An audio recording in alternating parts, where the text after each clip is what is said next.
the Bible talks about right here. Where is it? The Bible talks about in Colossians 2:23. It says, let's go to the whole verse, Colossians 2:23 for a moment. And this is what ones and ones want you. Just humble thyself, humble thyself. How can we humble ourselves to ones who say that His Imperial Majesty is our God and King of Kings, and yet they contradict what His Imperial Majesty teaches?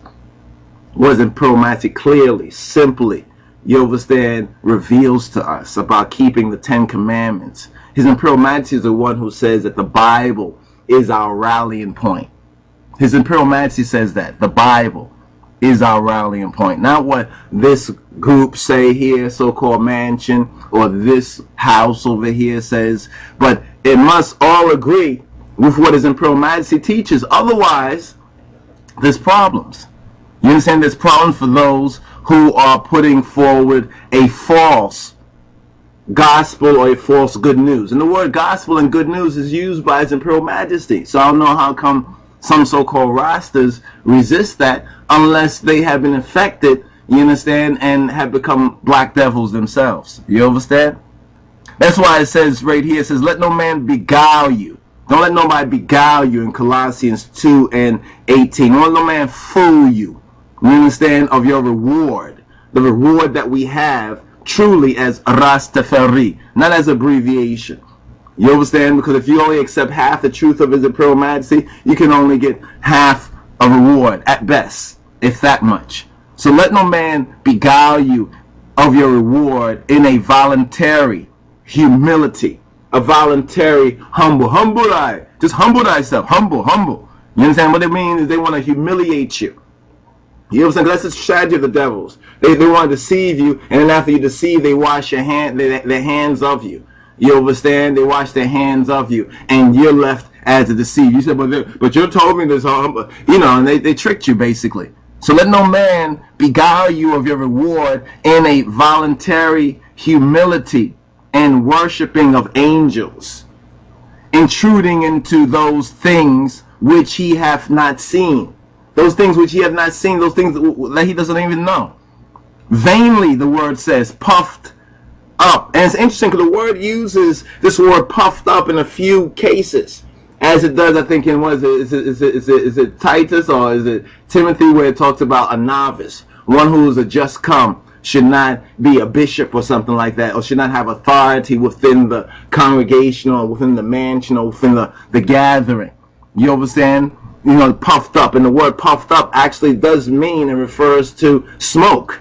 You understand? Even in the word, because they use smoke and incense back in the biblical times. You understand? Vainly puffed up by his fleshy mind. And see, the fleshy mind is the carnal mind. One particular individual, Ras Jamal, tried to say that Rastafari don't want no carnal mind. Of course, His Imperial Majesty don't want no carnal mind. That's why he said that the Bible is the rallying point for all humanity, and this includes you and me.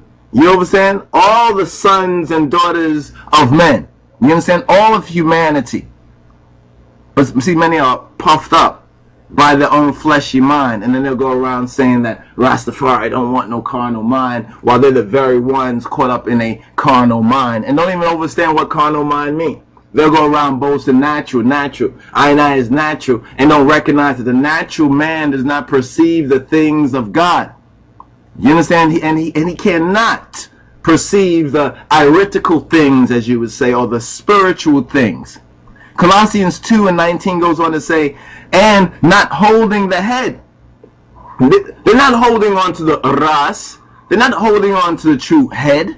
You understand? From which all the body, that means us as the members, all the body by joints and bands, having nourishment, ministereth and knit together. This is what brings our unity. So when people say, well, how come we're not united? Because one's not holding the head. Some don't even know who and of what the head really consists of.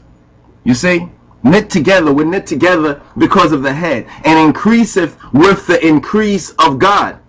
You know what I'm saying? So as God giveth, we can increase. But if you're not holding the head, then you cannot increase with the increase of God. You're going to have to now increase with the worldly things. You understand? And trim your glory, as Jeremiah 2:33 says. You're to trim your glory to be loved by the world and worldliness. Colossians 2:20 says, wherefore, if y'all be dead with Christ from the rudiments of the world, from the worldly ways of seeing things, if you are dead with him, you understand, from the worldliness, why, as though living in the world, are you subject to ordinances? You understand? You're living in the world, Babylon the world, and you're still subject to ordinances. And we could get into that, you know, the detail, because a lot of people misunderstand this right here, but it goes on to say in the 21st verse, touch not, taste not, handle not, which all are to perish with the using, after the commandments and doctrines of men. It's not speaking about the commandments in the Bible. See, a lot of people think when it says this right here, it's speaking about the law that's in the Bible, the law of God. The law of God is not the commandments and doctrines of men. There's a total difference right there. Verse 23, to conclude this chapter right here, says, which things have indeed a shew, or like a show of wisdom, in will worship, in what you will to worship. You understand? In what you will to worship, and humility, and neglecting of the body. Like I read somewhere on the internet, someone said that, yeah, Rastafaris take a vow of poverty or something like that. Who says these things? Who says these things? Who says these things? Who says these things?